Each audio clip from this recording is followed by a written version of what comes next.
দুই নবজাতকের মরদেহ নিয়ে হাইকোর্টে বাবা, ৩ হাসপাতালের বিরুদ্ধে সেবা না দেওয়ার অভিযোগ। ৪৮ ঘন্টার মধ্যে ব্যাখ্যা দেওয়ার নির্দেশ। মার্কিন মুলুকের অধিপতি নির্বাচনে ভোটকাল জরিপে ট্রাম্পের চেয়ে এখনো এগিয়ে রয়েছে বাইডেন। করোনাকালে সবকিছু ছাপিয়ে আলোচনায় স্বাস্থ্য খাত। ভিসার মেয়াদ বৃদ্ধি ও ফেরার দাবিতে এবার আন্দোলনে কয়েক হাজার মালয়েশিয়া প্রবাসী, মন্ত্রণালয়ে ঘেরাও, আশ্বাসে কর্মসূচি প্রত্যাহার। দেশের পরিবেশ নষ্ট করে সংঘাতের পায়তারা চলছে, মন্তব্য প্রধানমন্ত্রীর। উস্কানি দাতাদের বিরুদ্ধে সবাইকে সতর্ক থাকার পরামর্শ। গণপ্রতিনিধিত্ব আদেশ থেকে সরিয়ে ফেলা হচ্ছে রাজনৈতিক দলের নিবন্ধন, জানালেন সিইসি। আইন পরিবর্তনের প্রয়োজন দেখছে না বিএনপি। লক্ষ্য থেকে দূরে সমাজ বদলের অঙ্গীকার করা দল জাসস বিভক্ত হয়ে যাচ্ছে ঘুরপাক। নিজস্ব রাজনীতিতেও মৃতপ্রায় বলছেন বিশ্লেষকরা। এবং আফগানিস্তানের কাবুল বিশ্ববিদ্যালয়ে বন্দুকধারীর হামলা, শিক্ষার্থী সহ নিহত ১৯, আহত অন্তত ২২। পরিস্থিতি নিয়ন্ত্রণের দাবি সরকারের।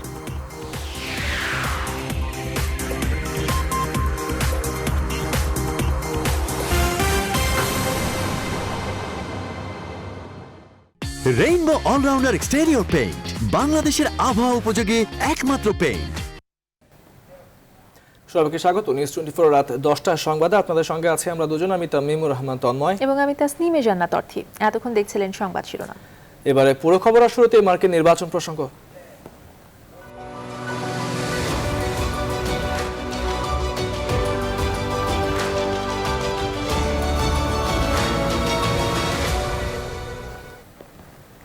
দর্শক, যুক্তরাষ্ট্র থেকে আমাদের সঙ্গে সরাসরি যুক্ত হচ্ছেন জর্জিয়া অঙ্গরাজ্যের সাবেক ডেমোক্রেট সিনেটর ও বিনা প্রতিদ্বন্দ্বিতায় আবারও জয়ী হতে যাওয়া প্রার্থী শেখ রহমান।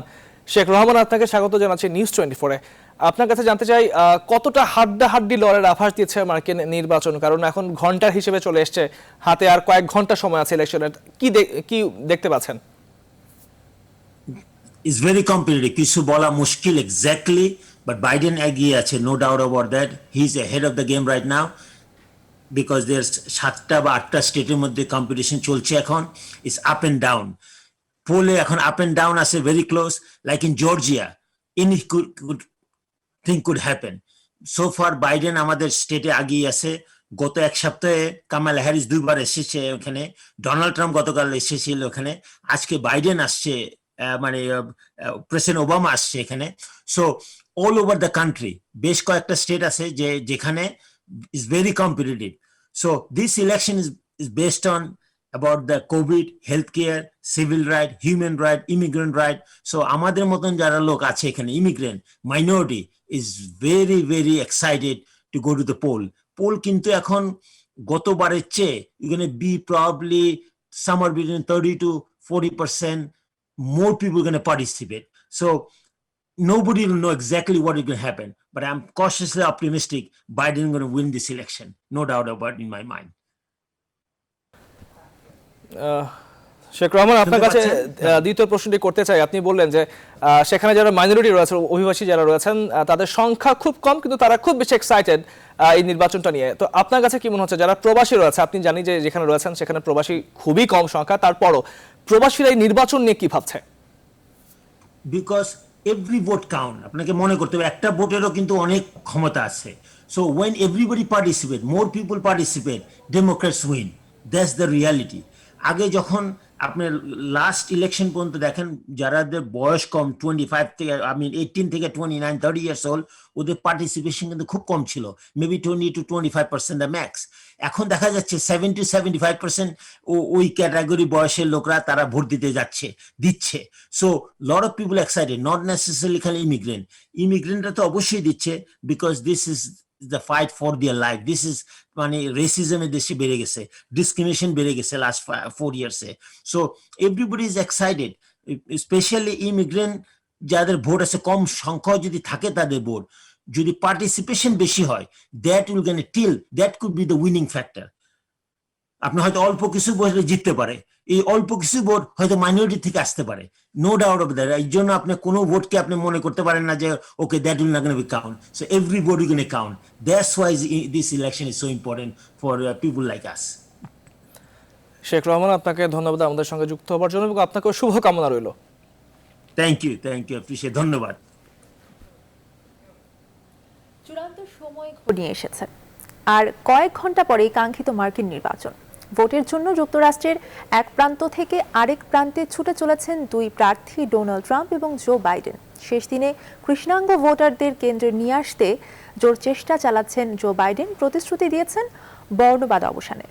তবে আভাস মিললে ভোটের রাতেই নিজেকে বিজয়ী ঘোষণা করতে মরিয়া বর্তমান প্রেসিডেন্ট ডোনাল্ড ট্রাম্প।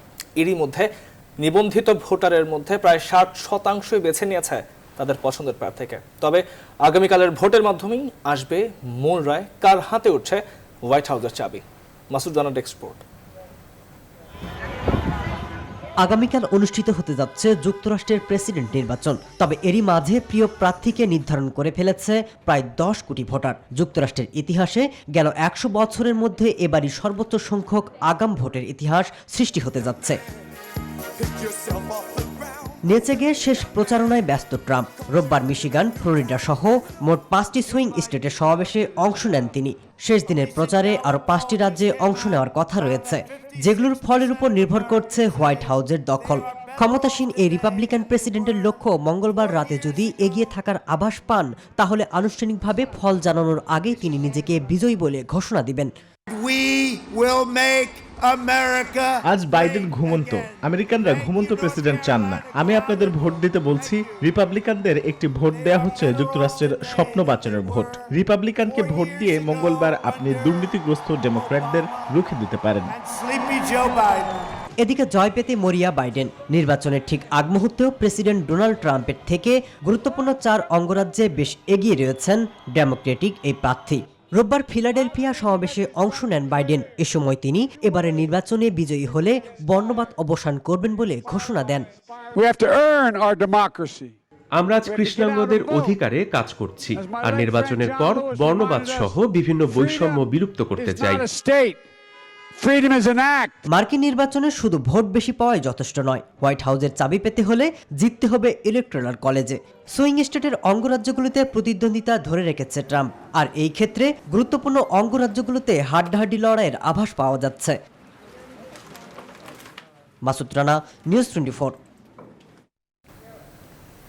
3 হাসপাতাল ঘুরেও চিকিৎসা না মেলায় মৃত্যু হয়েছে 2 নবজাতকের।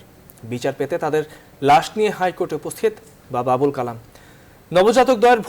নবজাতকদ্বয়কে ভর্তি না করে এবং হাসপাতাল কর্তৃপক্ষের অবহেলা কেন অবৈধ ঘোষণা করা হবে না জানতে চেয়ে রুলও জারি করেছেন আদালত। স্বপ্রণোদিত হয়ে বিচারপতি নজরুল ইসলাম তালুকদার এবং বিচারপতি আহমেদ সোহেলের হাইকোর্ট বেঞ্চ এই রুল জারি করেন। 48 ঘন্টার মধ্যে শিশু হাসপাতাল, মুগদা ইসলামিয়া হাসপাতাল এবং বঙ্গবন্ধু মেডিকেল বিশ্ববিদ্যালয় কর্তৃপক্ষকে এর ব্যাখ্যা দিতে বলেছেন আদালত। আরও জানাচ্ছেন হাবিবুল ইসলাম হাবিব। সন্তান সম্ভাবা স্ত্রীকে নিয়ে ইসলামী ব্যাংক হাসপাতাল মুগদায় যাওয়ার পথে 2 নবজাতক ভূমিষ্ঠ হয় হাইকোর্টের 4র্থ শ্রেণীর কর্মচারী আবুল কালাম আজাদের। সেখান থেকে দ্রুত হাসপাতালে নিলে প্রাথমিক চিকিৎসা দিয়ে প্রয়োজনীয় সুবিধা না থাকায় 2 নবজাতককে ঢাকার শিশু হাসপাতালে নেওয়ার পরামর্শ দেন চিকিৎসক। কিন্তু শিশু হাসপাতালে নিলে সেখানে সাধ্যের বাইরে টাকা চাওয়ায় 2 নবজাতককে নিয়ে বঙ্গবন্ধু শেখ মুজিব মেডিকেল বিশ্ববিদ্যালয়ে নিয়ে যান। সেখানে অ্যাম্বুলেন্সে আধা ঘন্টা থাকলেও হাসপাতালে ভর্তি করেননি বলে অভিযোগ নবজাতক দ্বয়ের বাবার। শিশু হাসপাতালের পরিচালকের সাথে কথা বললো যে এখানে তো ভর্তি করলে তো সরকারি তো না, এটা সাহিত্য সাধিত, এখানে ভর্তি করলে টাকা লাগে। তো কত টাকা বললো যে 5,000 টাকার পার ডে। আমার পরে আবার পক্ষে তো সম্ভব না, তখন উনি বললো তাহলে আপনি এখানে ভর্তি না করে তাহলে আপনি পিজিতে নিয়ে যান। তো স্যার মিটিং শেষ করে আমি ডাকলাম, স্যার আপনার মতো বাড়ি চলে গেল। তখন আমি তখন রিকোয়েস্ট করলাম পার্সোনাল অফিসারকে যে বেবি তো আমাদের বেঁচে আছে কি মারা গেছে এটা আমরা জানার জন্য আমরা ওখানে প্রায় আধা ঘন্টা 40 মিনিট মতো। পরে 2 নবজাতকের মরদেহবাহী অ্যাম্বুলেন্স নিয়ে হাইকোর্টে হাজির হন তাদের বাবা। এ বিষয়ে বিচারকের কামরায় শুনানি নিয়ে হাসপাতাল কর্তৃপক্ষের নিষ্ক্রিয়তা কেন অবৈধ ঘোষণা করা হবে না তা জানতে চেয়ে রুল জারি করেন হাইকোর্ট। হাইকোর্ট বিষয়টা খুব অমানবিক ভেবে এই 3 হাসপাতালের পরিচালকের কাছে 48 ঘন্টার মধ্যে ব্যাখ্যা চেয়েছেন। সেটা হলো একটা ইসলামিয়া জেনারেল হাসপাতাল মুগদা এবং শিশু হাসপাতালের পরিচালক বঙ্গবন্ধু মেডিকেলের সংশ্লিষ্ট পরিচালক আগে চিকিৎসা করা তো তারপর বাকিটার বিষয়টা দেখা হতো। আর এটা কোনো গরিব রোগী যদি থাকে প্রত্যেক হাসপাতালে যদি কোনো নির্দিষ্ট ফি থাকে সেটা মকুব করার ব্যবস্থাও থাকে। এই কারণে মূলত হাইকোর্ট খুব অসন্তোষ হয়েছেন এবং এই কারণেই সুও মোটো রুলটা জারি করেছে। 3 হাসপাতালে অসুস্থ যমজ শিশুকে কেন ভর্তি করা হয়নি তাও জানতে চেয়েছেন আদালত। হাবিবুল ইসলাম হাবিব, নিউজ 24, ঢাকা। ভিসার মেয়াদ বৃদ্ধি এবং কাজে ফেরার দাবিতে সৌদির পর এবার আন্দোলনে নামলেন আটকে পড়া মালয়েশিয়া প্রবাসীরা। সোমবার সকালে পররাষ্ট্র মন্ত্রণালয় ঘেরাও করে আন্দোলন করেন কয়েক হাজার মালয়েশিয়া গমনিচ্ছু অভিবাসী কর্মী। আজ দুপুরে পররাষ্ট্র সচিব মাসুদ বিন মোমেনের আশ্বাসে তারা কর্মসূচি প্রত্যাহার করেন। বিস্তারিত জানাচ্ছেন লাকমিনা জাসমিন সোমা। সৌদি প্রবাসীদের পর এবার আন্দোলনে নামলেন ছুটিতে এসে আটকে পড়া মালয়েশিয়া প্রবাসীরা। সোমবার সকালে প্রেস ক্লাবের সামনে জড়ো হন এবং পরে পররাষ্ট্র মন্ত্রণালয়ের সামনে বিক্ষোভ করেন তারা। এ সময় যান চলাচল বন্ধ হয়ে যাওয়ায় ভোগান্তিতে পড়ে সাধারণ মানুষ। বিক্ষোভকারীরা জানান ছুটি কাটাতে এসে লকডাউনে পড়েন তারা। যথাসময়ে ফিরতে না পারায় অনেকেরই ভিসার মেয়াদ শেষ হয়েছে। ডিসেম্বরে শেষ হবে আরও অনেকের। আমরা মনে করেন নিঃস্ব, ঠিক আছে, আমরা মালয়েশিয়া না যাইতে পারলে আমরা মনে করেন পথে বসে যাবো। আমি কাম কিছু করতে পারি না, এখন আমার ফ্যামিলি একজন মারা গেছে চিন্তায়। 8-9 মাস মালয়েশিয়া থেকে ছুটিতে আইছি মার্চের 12 তারিখে। এখন আমার বিচার মেয়াদ শেষ। 12 কোটি 13 কোটি বাজেট হইতেছে প্রবাসী কল্যাণ মন্ত্রণালয়ে, কিন্তু আমরা এক সিঙ্গেল পয়সা আমরা কোনো প্রবাসী পাই নাই। ভিসার মেয়াদ বাড়াতে এবং মালয়েশিয়ায় ফিরে যেতে সরকারের হস্তক্ষেপ চান আন্দোলনকারীরা। কোনো জরিমানা ছাড়া মালয়েশিয়াতে প্রবেশ করতে পারি, এটাই সরকারের কাছে দাবি। ভিসাগুলোর মেয়াদ বাড়ায়, টিকেটের মেয়াদ বাড়ায় আমরা যেন আবার কর্মস্থলে চলে যেতে পারি। অন্য দেশের মতো আমাদের ভিসার মেয়াদ যাতে বাড়িয়ে দেয়, এই জন্য সরকারের কাছে আমাদের আকুল আবেদন। প্রায় 5 ঘন্টা আন্দোলনের পর সংকট নিরসনে যথাযথ পদক্ষেপ নেওয়ার আশ্বাস দেন পররাষ্ট্র সচিব মাসুদ বিন মোমেন। তাদের ভিসাগুলো যেন তারা রিনিউ করে দেয়। জি স্যার, এটা আমরা করব। আমরা মালয়েশিয়ানদের সাথে, কিন্তু এটা আমার হাতে নাই। আমার হাতে থাকলে তো আমি এক্ষুনি বসে বসে করতাম। মালয়েশিয়া যখন নেওয়া শুরু করবে তখন যারা নাকি আপনারা ওখান থেকে ফেরত আসছেন তাদেরকে যেন অগ্রাধিকার দেওয়া হয়। পররাষ্ট্র সচিবের আশ্বাসে কর্মসূচি প্রত্যাহার করে নেন ভুক্তভোগী অভিবাসী কর্মীরা। লাকমিনা জাসমিন সোমা, নিউজ 24, ঢাকা। দেশে বিরোধী পক্ষের ষড়যন্ত্র সফল হচ্ছে না বলে একটি মহল সরকারের সমালোচনা করছেন, বলেছেন প্রধানমন্ত্রী শেখ হাসিনা। মন্ত্রিসভার নিয়মিত বৈঠকের শুরুতে তিনি আরও বলেন, দেশে সংঘাত তৈরির পায়তারা করছে কেউ কেউ। এ বিষয়ে সতর্ক থাকার পরামর্শ দেন তিনি। বিস্তারিত জানাচ্ছেন শাহ আলী জয়। গণভবন থেকে মন্ত্রিসভার বৈঠকে ভার্চুয়াল প্ল্যাটফর্মে যুক্ত হন প্রধানমন্ত্রী শেখ হাসিনা। বৈঠকের শুরুতে নির্ধারিত আলোচনার বাইরে ক্ষোভ প্রকাশ করেন দেশি বিদেশি ষড়যন্ত্রকারীদের কর্মকাণ্ড নিয়ে। বলেন, ষড়যন্ত্র করে যারা ব্যর্থ তারাই সরকারের সমালোচনা করছে, অপপ্রচার ছড়াচ্ছে। যেখানে একটা ভালো পরিবেশকে নষ্ট করার জন্য যারা সংঘাত সৃষ্টি করার জন্য বক্তব্য দেবে আর তাদের ধরলে পরে ওটা বাক স্বাধীনতা হরণ করা, এটা তো হয় না।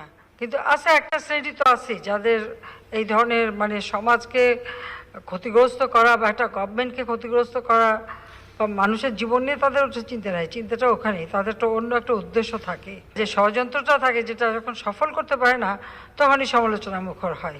বাংলাদেশকে নিয়ে কিছু আন্তর্জাতিক সংস্থার ভবিষ্যৎবাণী মিলছে না, এতে একটি গোষ্ঠীর আক্ষেপের শেষ নেই মন্তব্য করেন তিনি।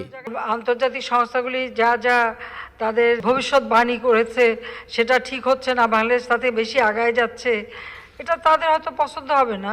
আমরা ভিক্ষুক হয়ে থাকবো, এর মুখাপেক্ষি হয়ে থাকবো, তাদের কাছে হাত পাতবো, তাদের কাছে চেয়ে খাবো, তাদের কাছে চাইবো, এটাই তো তারা চাইবে। সামনে এগোতে গেলেই তখন এই শ্রেণীটার খুব কষ্ট হয়। যারা বাংলাদেশের উন্নয়নে ঈর্ষান্বিত তাদের উদ্দেশ্যে শেখ হাসিনা বলেন, অন্যের কাছে হাত পেতে নয়, নিজের পায়ে দাঁড়াবে বাংলাদেশ। আরো কষ্ট হয়, এটা তো আমরা। শাহ আলী জয়, নিউজ 24, ঢাকা। আসন্ন পৌরসভা নির্বাচন ডিসেম্বরের শেষ সপ্তাহে শুরু হবে বলে জানিয়েছেন প্রধান নির্বাচন কমিশনার কেএম নুরুল হুদা। এবারের পৌরসভা নির্বাচন ইভিএমে হবে বলে জানিয়েছেন সিইসি। সোমবার আগারগাঁওয়ে নির্বাচন ভবনে বৈঠক শেষে এই কথা জানান সিইসি। এছাড়াও সিইসি বলেন, গণপ্রতিনিধিত্ব আদেশ থেকে শুধুমাত্র রাজনৈতিক দলের নিবন্ধন আইন ছুড়িয়ে ফেলা হচ্ছে। অন্যদিকে প্রার্থিতা বাতিলের ক্ষমতা হাতে রাখছে কমিশন। হাসান পারভেজ জানাচ্ছেন বিস্তারিত। পৌরসভা নির্বাচনের প্রস্তুতি নিয়ে সোমবার আনুষ্ঠানিকভাবে বৈঠকে বসে নির্বাচন কমিশন। এছাড়া স্থানীয় সরকার নির্বাচন, গণপ্রতিনিধিত্ব আদেশ সংশোধন নিয়েও আলোচনা হয় বৈঠকে। 329টি পৌরসভার মধ্যে 259টি নির্বাচন উপযোগী বলে ইসিকে জানিয়েছে স্থানীয় সরকার মন্ত্রণালয়। এর মধ্যে যেসব পৌরসভার মেয়াদ আগামী জানুয়ারি বা ফেব্রুয়ারিতে শেষ হবে সেগুলোর নির্বাচনী কাউন্টডাউন শুরু হয়েছে। বৈঠক শেষে প্রধান নির্বাচন কমিশনার KM নুরুল হুদা জানান, এবারের পৌরসভা নির্বাচন 5 ধাপে অনুষ্ঠিত হবে। জানুয়ারি মাসের মধ্যে এবং ফেব্রুয়ারি মাসের ফার্স্ট উইকের মধ্যে যে সমস্ত নির্বাচনগুলো ডিউ হবে ওই নির্বাচনগুলো আমরা করে ফেলবো হয়তো ডিসেম্বরের শেষের দিকে। পৌরসভা নির্বাচন যেগুলো সেগুলো EVM এ হবে। এছাড়া CEC জানান, বৈঠকে গণপ্রতিনিধিত্ব আদেশ ইংরেজি থেকে বাংলায় করার চূড়ান্ত সিদ্ধান্ত নেওয়া হয়েছে। আইন মন্ত্রণালয়ে ভেটিংয়ের জন্য পাঠানো হবে বলেও জানান তিনি।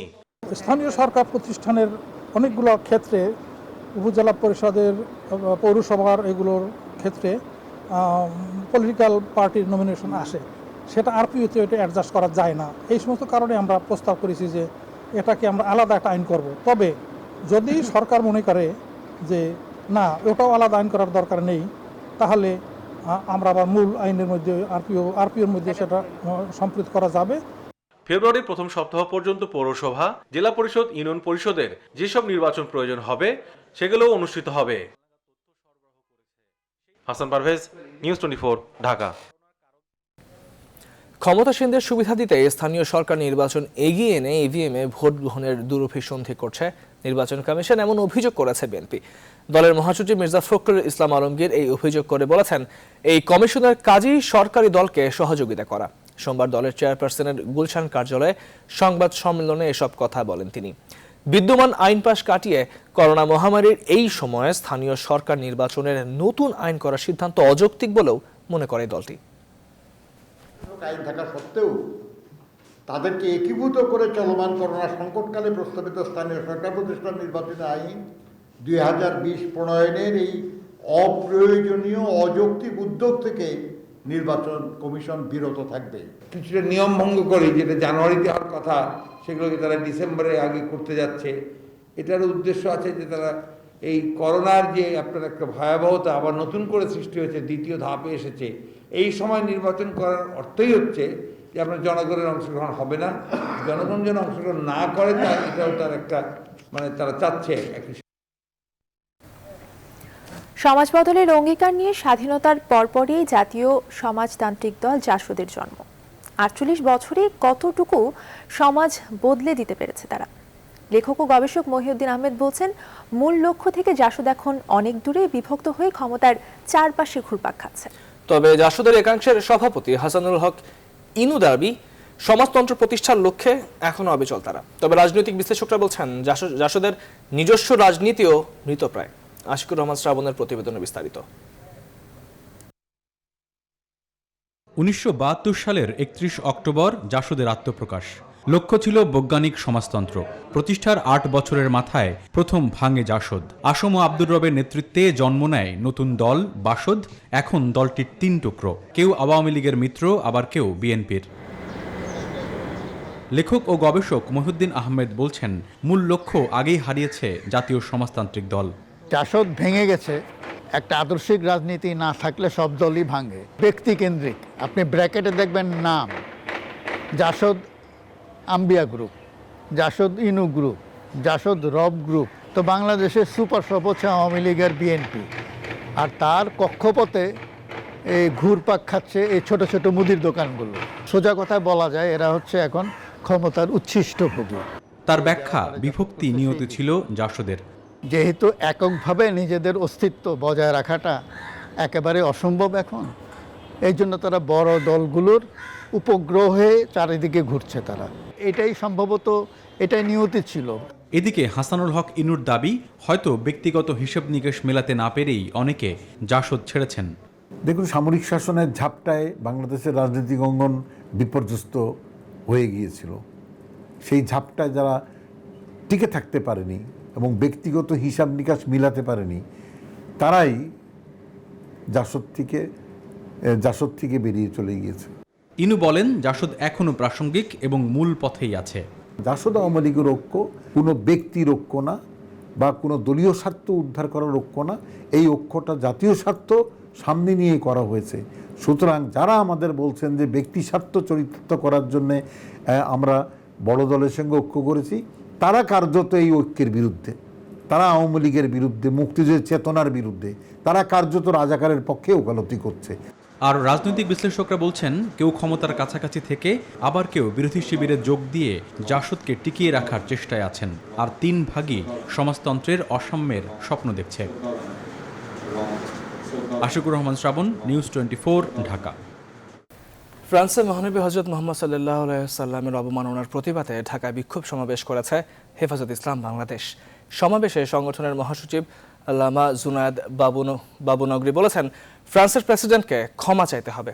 সোমবার দুপুরের দিকে রাজধানীর শান্তিনগর এলাকায় ফ্রান্স দূতাবাস ঘেরাও কর্মসূচি শেষে এক সমাবেশে জুনায়েদ বাবুনগরী এই কথা বলেন।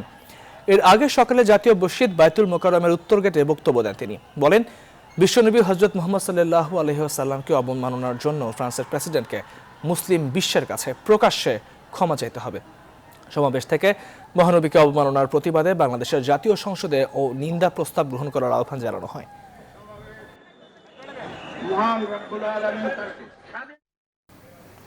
সিলেটে পুলিশ ফাঁড়িতে নির্যাতন করে রায়হান হত্যা মামলার অভিযোগপত্র আগামী 2 সপ্তাহের মধ্যে দেওয়া হবে বলে হাইকোর্টকে জানিয়েছেন রাষ্ট্রপক্ষের আইনজীবী। এই মামলার মূল আসামি এসআই আকবর পলাতক বলেও এক রিটের শুনানিতে স্বীকার করেন রাষ্ট্রপক্ষের আইনজীবী। বিচারপতি মুজিবুর রহমান মিয়া ও বিচারপতি মোহাম্মদ মহিউদ্দিন শামীমের বেঞ্চে এই বিষয়ে করা রিটের শুনানি হয়। আগামী 16 নভেম্বর পর্যন্ত শুনানি মুলতবি করেছেন আদালত। পুলিশের অপরাধের তদন্ত পুলিশ করলে মূল ঘটনা আড়াল হতে পারে উল্লেখ করে বিচার বিভাগীয় তদন্ত চেয়েছেন রিটকারী।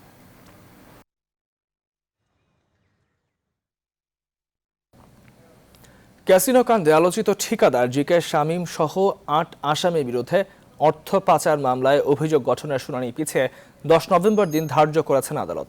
ঢাকার 10 নম্বর বিশেষ জজ আদালতের বিচারক নজরুল ইসলাম সোমবার এই আদেশ দেন। একই দিনে মামলার অপর 7 আসামির জামিন আবেদন করলে আবেদন নামঞ্জুর করেন আদালত। ক্যাসিনো বিরোধী অভিযোগের মধ্যে গেল বছরের 20 সেপ্টেম্বর গুলশানের নিকেতনে শামীমের ব্যবসা প্রতিষ্ঠানে অভিযান চালায় র্যাব।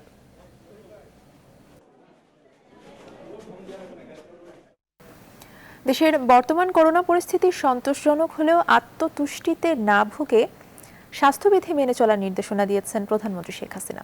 সবাই স্বাস্থ্যবিধি মেনে চললে সন্তোষজনকভাবে করোনার দ্বিতীয় ঢেউ মোকাবেলা সম্ভব বলেও মত দিয়েছেন সরকার প্রধান। সোমবার সচিবালয়ে মন্ত্রিসভার বৈঠক শেষে ব্রিফিংয়ে এসে এসব কথা জানালেন মন্ত্রিপরিষদ সচিব। সভায় আগামী বছর 14 দিন সাধারণ ও 8 দিন নির্বাহী আদেশের ছুটির তালিকাও অনুমোদন দিয়েছে মন্ত্রিসভা।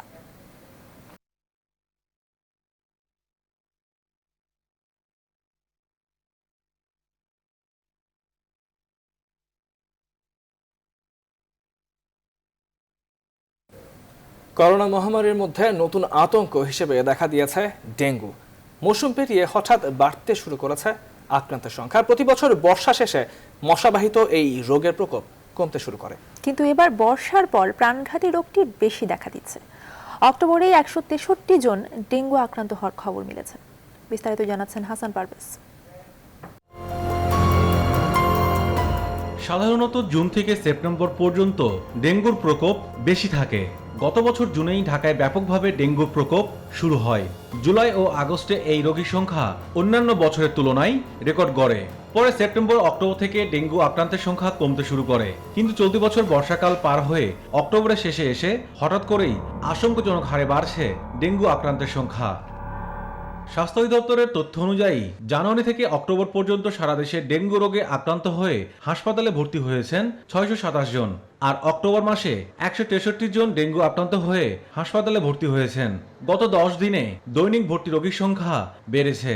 এবছর অক্টোবরে বৃষ্টিপাত অনেক বেশি হয়েছে এবং এই বৃষ্টিপাতের কারণে বিভিন্ন জায়গায় এডিস মশা জন্মানোর পাত্র তৈরি হয়েছে এবং আমাদের গবেষণায় আমরা মাঠ পর্যায়ে জরিপে অক্টোবর মাসে এডিস মশার যে ঘনত্ব পাচ্ছি সেটি অন্যান্য বছরের তুলনায় বেশি। বর্তমানে দেশের বিভিন্ন সরকারি বেসরকারি হাসপাতালে 48 জন ডেঙ্গু আক্রান্ত রোগী ভর্তি আছে। এখন পর্যন্ত একজন রোগী মারা যাওয়ার তথ্য পাওয়া গেছে। এডিস মশাকে নিয়ন্ত্রণ করতে হবে সারা বছর ব্যাপী এবং ডেঙ্গুটাও কিন্তু আমাদের দেশে সারা বছর ব্যাপী থাকবে। এজন্য সারা বছর ব্যাপী ডেঙ্গু নিয়ন্ত্রণ পরিকল্পনা করা প্রয়োজন। এডিস মশা নিধনের সোমবার থেকে 10 দিনব্যাপী ঢাকা উত্তর সিটি কর্পোরেশনে চিরুনি অভিযান চলার কথা রয়েছে। যে সকল বাড়ির স্থাপনায় এডিস মশা লার্ভা পাওয়া গিয়েছিল তার তালিকা উত্তর সিটি কর্পোরেশনের অ্যাপসে সংরক্ষিত আছে। কারো বাড়ির আশেপাশে এডিস মশা লার্ভা পাওয়া গেলে তার বিরুদ্ধে আইনানুগ ব্যবস্থা গ্রহণ করা হবে। প্রতিদিন ৭৫টি ওয়ার্ডে ৪ ঘন্টা করে লার্ভিসাইডিং করা হচ্ছে এবং ৭৫টি ওয়ার্ডে প্রতিদিন ৪ ঘন্টা করে অ্যাডাল্টিসাইডিং কার্যক্রম বাস্তবায়ন করা হচ্ছে। স্বাস্থ্য অধিদপ্তরের রোগ নিয়ন্ত্রণ শাখার একটি জরিপে উঠে এসেছে ঢাকা ২ সিটি কর্পোরেশনের ২৫টি ওয়ার্ড ডেঙ্গুর ঝুঁকিতে রয়েছে। হাসান পারভেজ, নিউজ 24, ঢাকা। রাজধানীর মগবাজারে ট্রেনে কাটা পড়ে মারা গেলেন ২ মোটরসাইকেল আরোহী। সোমবার রাতে ২ মোটরসাইকেল আরোহীকে একটি ট্রেন ধাক্কা দিলে একজন ছিটকে পড়ে আহত হন, অপর মোটরসাইকেল আরোহী ঘটনাস্থলেই কাটা পড়ে মারা যান। মৃত সুমন দাসের লাশ ঢাকা মেডিকেল কলেজ হাসপাতালের মর্গে নেওয়া হয়। ছিটকে পড়ে আহত কাপড় ব্যবসায়ী ব্যক্তিকে স্থানীয় ইহসান হাসপাতালে নেওয়া হলে সেখানে মারা যান তিনি। এবারে ফার্স্ট সিকিউরিটি ইসলামী ব্যাংক অর্থ বাণিজ্যের সংবাদ।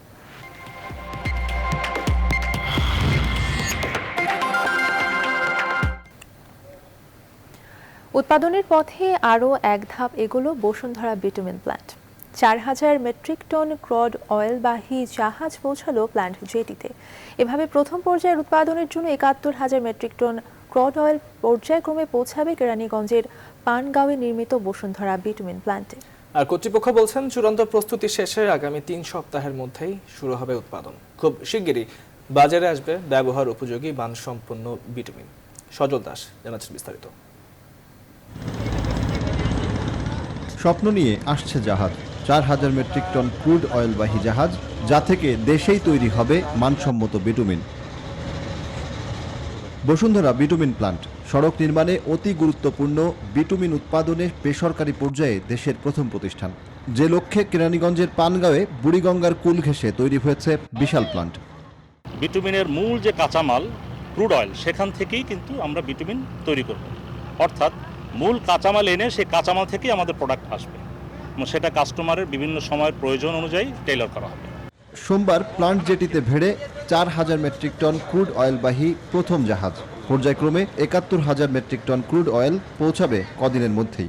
আমাদের বসুন্ধরা বিটুমিন প্ল্যান্টে যে বিটুমিনটা তৈরি হবে এটা ওয়ার্ল্ড ক্লাস বিটুমিন হবে এবং আদার্স সেক্টর যেটা এটা ইনশাল্লাহ আমরা মিট আপ করতে পারবো। কর্তৃপক্ষ বলছে প্রস্তুতি চূড়ান্ত পর্যায়ে, শিগগিরই শুরু হবে উৎপাদন। উৎপাদন শুরুর পর বাজারে আসতে সময় নেবে না মানসম্মত বসুন্ধরা বিটুমিন। সজল দাস, নিউজ 24, ঢাকা। নির্বাচন প্রসঙ্গ। যুক্তরাষ্ট্রের প্রেসিডেন্ট নির্বাচনে এবার সবচাইতে গুরুত্বপূর্ণ ফ্যাক্টর হয়ে উঠেছে স্বাস্থ্য খাত। বলা হচ্ছে ৫৯তম প্রেসিডেন্ট নির্বাচনে স্বাস্থ্য খাতে ট্রাম্প বাইডেনের জয় পরাজয় নির্ধারণের বড় ভূমিকা রাখবে। কারণ মহামারীর মারাত্মক প্রভাবের কারণে বদলে গেছে অনেক হিসেব নিকাশ। ধারণা করা হচ্ছে করোনা মোকাবেলায় প্রেসিডেন্ট ট্রাম্পের চরম ব্যর্থতার কারণেই দ্বিতীয় মেয়াদে আর তার হাতে থেকে ফসকে যেতে পারে যুক্তরাষ্ট্র শাসনের সুযোগ। আর প্রতিদ্বন্দ্বী জো বাইডেন মার্কিন হেলথ সেক্টরটিকে প্রধান ইস্যু করেই বসে যেতে পারেন মার্কিন মসনদে।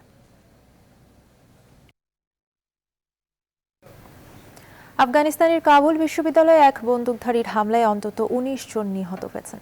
কর্তৃপক্ষ প্রত্যক্ষদর্শীরা জানিয়েছে হামলাকারীর সঙ্গে নিরাপত্তা কর্মীদের গোলাগুলির ঘটনা ঘটেছে। গোলাগুলিতে আরও অন্তত ২২ জন আহত হয়েছেন বলে জানিয়েছে স্বরাষ্ট্র মন্ত্রণালয়। এক প্রত্যক্ষদর্শী জানায় হামলাকারী মূলত শিক্ষার্থীদের লক্ষ্য করেই গুলি চালিয়েছিল।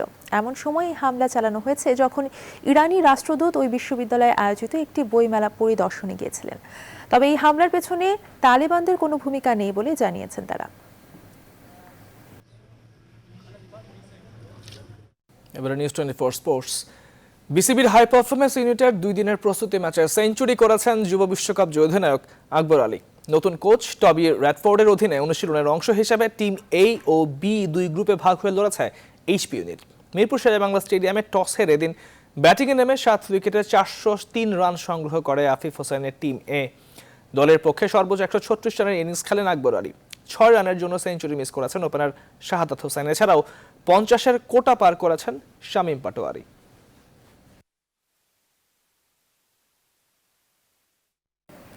পাকিস্তানের ঘরোয়া টি-20 টুর্নামেন্ট পাকিস্তান সুপার লিগের শেষ ধাপে খেলতে যাচ্ছেন বাংলাদেশের দুই সিনিয়র ক্রিকেটার তামিম ইকবাল ও মাহমুদুল্লাহ। তামিম খেলবেন লাহোর কালান্দার্সে, মাহমুদুল্লাহ মুলতান সুলতানসে। এই টুর্নামেন্টে খেলার জন্য সোমবার বিসিবির অনাপত্তি পত্র পেয়েছেন তারা। দুজনেই আগে খেলেছেন পিএসএল-এ 2017 ও 18, পিএসএল-এ কোয়েটা গ্ল্যাডিয়ার্সে খেলেছেন মাহমুদুল্লাহ। 2016, 17 ও 18 পিএসএল-এ তামিম খেলেছেন পেশোয়ার জালনিতে। এবারে ফুটবলের খবর। নেপালের বিপক্ষে ম্যাচের আগে ফিটনেসের উন্নতির কোনো বিকল্প নেই বলেছেন জাতীয় ফুটবল দলের অধিনায়ক জামাল ভুঁইয়া। এখনও দলের বেশিরভাগ ফুটবলারের ফিটনেসের ঘাটতি স্পষ্ট বলে জানান জামাল। এদিকে অনুশীলনে প্রতিদিনই ফুটবলাররা ফিটনেস উন্নতি করছে বলে জানিয়েছেন সহকারী কোচ স্টুয়ার্ট ওয়াটকিন্স।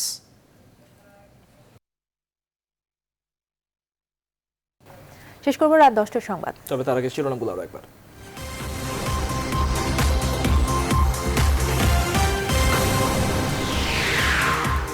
দুই নবজাতকের মরদেহ নিয়ে হাইকোর্টে বাবা, 3 হাসপাতালের বিরুদ্ধে সেবা না দেওয়ার অভিযোগ, 48 ঘন্টার মধ্যে ব্যাখ্যা দেওয়ার নির্দেশ। মার্কিন মূল্যকের অধিপতি নির্বাচনে ভোটকাল, জরিপে ট্রাম্পের চেয়ে এখনও এগিয়ে বাইডেন, করোনাকালে সবকিছু ছাপিয়ে আলোচনায় স্বাস্থ্য খাত। ভিসার মেয়াদ বৃদ্ধি এবং ফেরার দাবিতে এবার আন্দোলনে কয়েক হাজার মালয়েশিয়া প্রবাসী, মন্ত্রণালয় ঘেরাও, আশ্বাসে কর্মসূচি প্রত্যাহার। দেশের পরিবেশ নষ্ট করে সংঘাতের পায়তারা চলছে, মন্তব্য প্রধানমন্ত্রীর, উস্কানিদাতাদের বিরুদ্ধে সবাইকে সতর্ক থাকার পরামর্শ।